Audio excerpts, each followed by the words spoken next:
In this presentation we will discuss the triggering of flip-flops. So what do we mean by the triggering of flip-flops? The output of a flip-flop can be changed by bringing a small change in the input signal. This small change can be brought with the help of a clock pulse, commonly known as the trigger pulse. When such a trigger pulse is applied to the input, the output of the flip-flop changes and the flip-flop is said to be triggered. So the method by which this change in the flip-flop is brought about is known as triggering. Now which part of the sequential circuit which we have to trigger? We know that a sequential circuit is nothing but it is a combinational circuit with memory.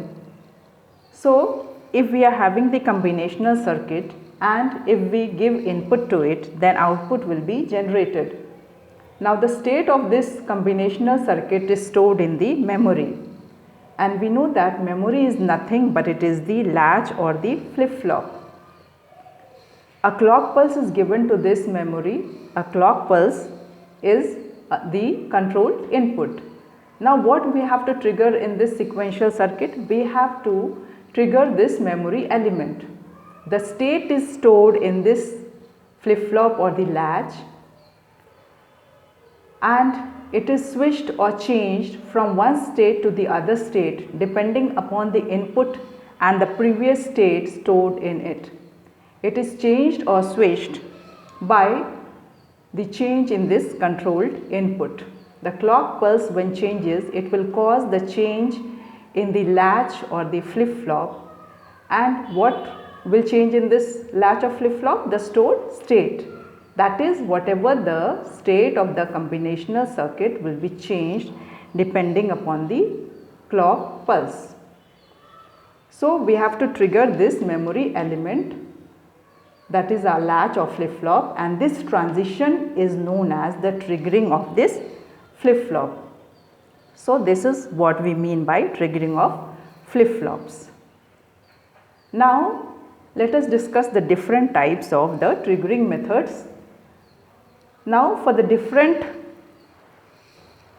positions of the clock, we can have the triggering of the latch or the flip-flop. So we can divide the triggering methods into two types. The first one is known as the level triggering and the second one is the edge triggering. In level triggering, what we actually have?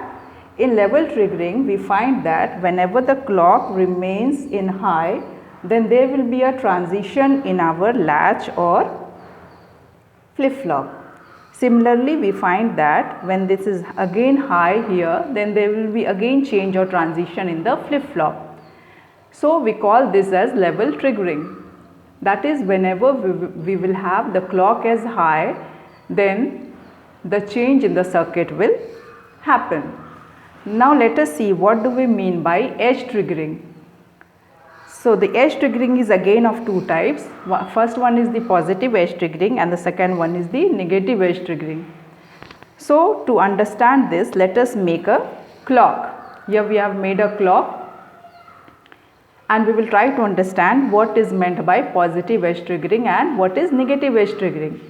So this is my clock and I will say that this memory element will trigger when the clock pulse goes from low to high. That is, when the clock pulse goes from 0 to 1, at this point we find that the clock is low, and when it goes from low to high, then there will be a change in the memory element.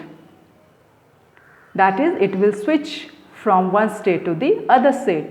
Similarly, again when it goes from low to high, then again there will be a change in the state of the memory element. So this is positive edge triggering. That is, when the value of the clock pulse will go from 0 to high, then there will be a change in the state of the memory element. Similarly, what is negative edge triggering? It is just the opposite of positive edge triggering. That is, in this case, when the clock pulse goes from high to low, then there will be a change in the state of the memory element. Similarly, again when it is going from 1 to 0, there will be a change in the state of the memory element, that is there will be again transition. So these are the different triggering methods. This is the level triggering, this is the positive edge triggering, this is the negative edge triggering.